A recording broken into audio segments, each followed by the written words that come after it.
पर्यटन विकास हेतु उपक्रम कौन सा है? राजस्थान राज्य में पर्यटन के विकास के लिए कौन सा उपक्रम चलाया गया था? RTDC, Rajasthan tourism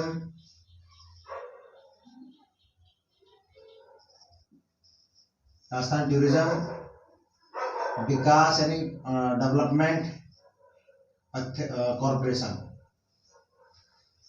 Rajasthan tourism development corporation यानी आरटीडीसी यानी राजस्थान टूरिस्ट विकास प्राधिकरण।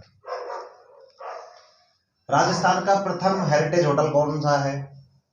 राजस्थान का जो सबसे पहला जो हेरिटेज होटल था वो अजीत भवन था, जोधपुर का।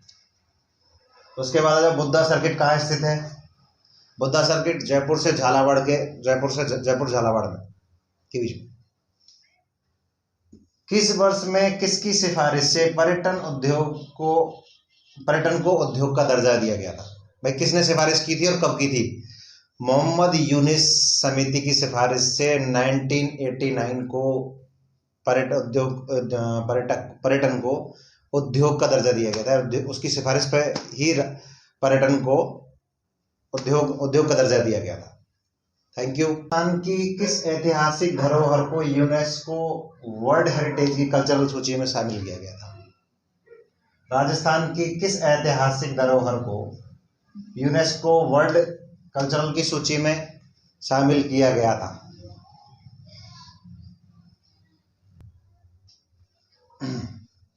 हाँ, तो राजस्थान की ऐतिहासिक धरोहर को यूनेस्को वर्ल्ड हेरिटेज की कल्चरल सूची में शामिल किया गया था। तो वो कौन सा वो था? जंतर मंतर। अब जंतर मंतर के मामले में, जंतर मंतर के बारे में आप जानते ही होंगे शायद। जंतर मंतर का जो निर्माण कराया गया था वो राजा सवाई जयसिंह ने करवाया था। जयपुर के जो राजा थे 1734 में करवाया गया था। और इसमें जंतर मंतर में ग्रहों की स्थिति जानना, सूर्य एवं ग्रहों की स्थिति जानना, समय का पता लगाना कि भाई समय क्या हुआ है, ग्रहण की भविष्यवाणी करना, और इसमें खगोलीय स्थिति को जानना, तारों की गति जानना, और जो ग्रह होते हैं सूर्य की स्थिति, चंद्रमा की स्थिति, उन ग्रहों की यानी खगोलीय वेधशाला, ये है जंतर मंतर। इसको वर्ल्ड कल्चरल हेरिटेज की सूची में यूनेस्को द्वारा लिया गया हुआ है। ये जंतर मंतर जयपुर सिटी प्लेस के अंदर ही आता है। अच्छा, उसके आगे आ जाओ आप। राजस्थान पर्यटन विकास निगम लिमिटेड की स्थापना हुई थी 1 अप्रैल। राजस्थान पर्यटन विकास निगम लिमिटेड की स्थापना 1 अप्रैल 1979 यानी 1979 में हुई थी। महाराणा प्रताप संग्रहालय स्थित है। महाराणा प्रताप संग्रहालय राजसमंद में स्थित है। देश का विदेशी मुद्रा भंडार अर्जित करने का दूसरा सबसे बड़ा उद्योग कौन सा है? भाई देश में, हमारे देश के अंदर अगर विदेशी धन आएगा तो वो कैसे आएगा? जब कोई भी पर्यटक हमारे घूमने आएगा तो जाहिर सी बात है, एक पर्यटक जब अपने राज्य में घूमने आता है तो वो एक आएगा तो वो रहेगा भी।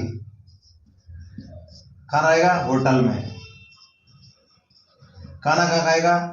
होटल में। घूमेगा किससे? गाड़ी से। जगह भी देखेगा, भाई प्लेसेस भी देखेगा, तो उसमें भी पैसा। यानी हमको अगर एक पर्यटक अगर राजस्थान या इंडिया के अंदर आता है तो उससे हमें बहुत सारा रोजगार मिलता है। जैसे कि वाहनों साधनों के लिए पर्यटक, मतलब ये मान लो कि यातायात वालों के लिए रोजगार मिलेगा, होटल्स वालों के लिए भी मिलेगा, चाहे वो रहने का है या खाने का है। इधर जो हमारे पर्यटक स्थल है उनको देखने का भी हम उनसे चार्ज करते हैं। तो देश का जो विदेशी मुद्रा भंडार, मुद्रा का जो अर्जित करने का जो सबसे बड़ा हुआ है उद्योग है, वो पर्यटन उद्योग है। प्राकृतिक आवास उपलब्ध कराने व पर्यटकों को आकर्षित करने हेतु हाथी गांव कहाँ बसाया गया था? हाथियों को प्राकृतिक आवास यानी हाथियों को नेचुरल यानी प्राकृतिक आवास यानी प्राकृतिक घर जैसा एहसास कराने के लिए, उनको रखने के लिए किस जगह हाथी गांव बसाया गया था? हाथीगांव जयपुर के आमेर कुंडा गांव में आमेर तहसील के अंदर जयपुर में बसाया गया था, और ये भी वसुंधरा राजे के समय में बसा गया है। वसुंधरा राजे के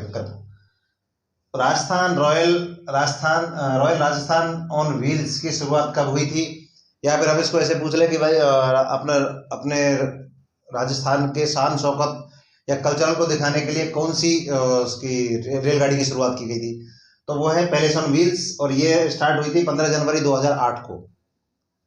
ये राजस्थान में 15 जनवरी 2008 को Rajasthan on palace on wheels की स्टार्ट हुई थी। उसके बाद आ जाता है मानगढ़ धाम किस जिले में स्थित है? तो मानगढ़ धाम बांसवाड़ा में स्थित है। एक इंपॉर्टेंट क्वेश्चन ये भी है कि राजस्थान के किस परिपथ में पर्यटकों की सबसे ज्यादा संख्या आती है? परिपथ यानी पर्यटक। तो राजस्थान के जयपुर परिपथ में सबसे ज्यादा पर्यटकों की संख्या होती है, क्योंकि सबसे ज्यादा पर्यटक जयपुर में ही आते हैं। पर्यटन को उद्योग का दर्जा प्राप्त करने वाला पहला राज्य कौन सा है? या फिर राजस्थान पर्यटन को उद्योग का दर्जा प्राप्त करने वाला राजस्थान कौन सा राज्य है? क्वेश्चन कैसे भी पूछ लो। पर्यटन को उद्योग का दर्जा प्राप्त करने वाला राजस्थान इंडिया का सबसे पहला राज्य है जिसने पर्यटन को उद्योग का दर्जा मिला है। दूसरा है राजस्थान में पर्यटन की सुरक्षा सहायता हेतु पर्यटन पुलिस योजना कब शुरू हुई? राजस्थान में पर्यटन की सुरक्षा एवं सहायता हेतु पुलिस की योजना 2000 में स्टार्ट हुई थी। शुरुआत जो हुई थी वो 2000 में हुई थी। और तीसरा है हमारा क्वेश्चन, ब्रज महोत्सव कहाँ मनाया जाता है? ब्रज महोत्सव यानी ब्रज तो ब्रज ही है, ब्रज आ गया मथुरा वृंदावन के नजदीक यानी भरतपुर, और भरतपुर में ब्रज महोत्सव मनाया जाता है। हाँ, तो फिर आइए, स्वर्णिम त्रिकोण में कौन से स्थान आते हैं? तो स्वर्णिम त्रिकोण का मतलब क्या है? स्वर्णिम त्रिकोण का मतलब है golden triangle. Golden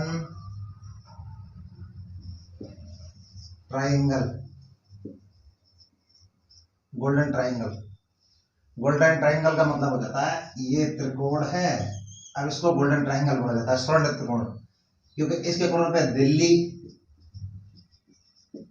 Jaipur, Agra. अब इसको गोल्डन त्रिकोण क्यों बोला जाता है? इसके पीछे भी लॉजिक है।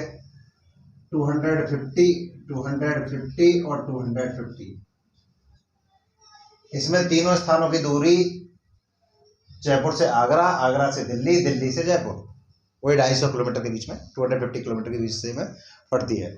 तो इसका नाम इसलिए गोल्डन ट्राइंगल रखा गया है। गोल्डन ट्राइंगल में है दिल्ली, आगरा, जयपुर, इसमें तीनों पर्यटक प्लेस हैं, इसलिए इसको गोल्डन ट्राइंगल बोला जाता है। जैसे कि आगरा में ताजमहल, जयपुर में आपको पता ही है सारे प्लेसेस, सिटी प्लेस, हवा महल, जंतर मंतर है, आमेर फोर्ट है, नाहरगढ़, जयगढ़ वगैरह। दिल्ली में आपको पता है इंडिया गेट है, कुतुब मीनार भी है, हुमायूं का मकबरा भी है, लोटस टेम्पल भी है, बहुत सारे। तो इसलिए ये तीन प्लेसेस ऐसे जिनके डिस्टेंस बराबर है और उसमें सारे पर्यटक स्थान आते हैं, इसलिए इसको गोल्डन ट्रायंगल बोला जाता है। वह योजना कौन सी है जिसका प्रमुख उद्देश्य राजस्थान में निजी क्षेत्र की भागीदारी को बढ़ाना है? तो एडॉप्ट ए मूवमेंट योजना, अपने निजी क्षेत्र की भागीदारी को बढ़ाने के लिए पर्यटन क्षेत्र में विकास में, तो उसके लिए एडॉप्ट ए मोन्यूमेंट ये योजना चलाई गई थी।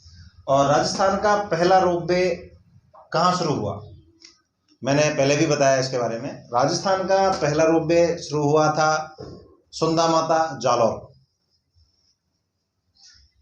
सुंदा माता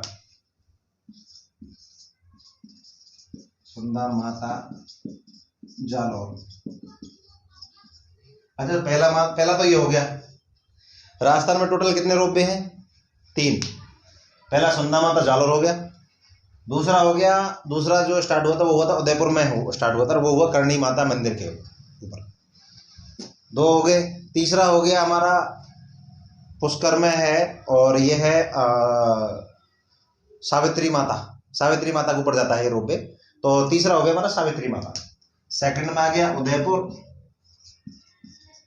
उदयपुर में है करणी माता, करणी माता मंदिर है, तो लेक पिछोला के उस पे है करणी माता मंदिर, लेक पिछोला, लेक पिछोला के पास, ये लेक पिछोला के पास में है करणी माता मंदिर। और ये है सेकंड रोपवे राजस्थान का। और तीसरे नंबर का आ गया साहब तुम्हारा पुष्कर, पुष्कर, तो ये पुष्कर का है सावित्री माता, माता मंदिर, ये तीसरा सावित्री माता मंदिर पे। तो राजस्थान में 3 रोपवे चालू हैं इस टाइम में, और बाकी कोई चौथा हो तो बता सकते हो, मुझे 3 ही पता है। सेशन स्टार्ट होता है। इंस्टीट्यूट ऑफ हेरिटेज कंजर्वेशन यानी विरासत का संरक्षण कहाँ खोला गया था? Institute of heritage conservation Jodhpur में खोला गया, जोधपुर। और कोलंबिया डांस स्कूल कहाँ पर है? कोलंबिया डांस स्कूल जयपुर में है। अब आ जाते हैं राजस्थान में पर्यटन नीति घोषणा का वर्ष कौन सा है? राजस्थान में जो पर्यटन नीति घोषणा हुई थी वो 2001 में हुई थी। तो 2001 में राजस्थान पर्यटन घोषणा नीति घोषणा है। और चौथा है राजस्थान में मरु त्रिकोण पर्यटक परिपथ में शामिल जिले कौन से हैं? भाई राजस्थान में जो मरु त्रिकोण है उसमें है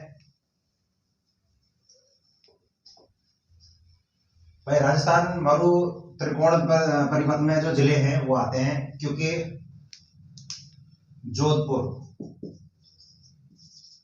जोधपुर हो गया, बीकानेर हो गया, जोधपुर हो गया, बीकानेर हो गया, जैसलमेर, और ये हो गया बाड़मेर। ये मरु त्रिकोण बनाते हैं। जोधपुर से जाओगे, जोधपुर से हो गया बीकानेर, बीकानेर से जैसलमेर, ये उल्टा है। एक सेकंड, जोधपुर, जोधपुर हो गया, इधर बीकानेर, बीकानेर, तो जोधपुर से बीकानेर, जोधपुर से जैसलमेर और जोधपुर से बाड़मेर, ये ऐसे हो गया। ये हो गया मरु त्रिकोण।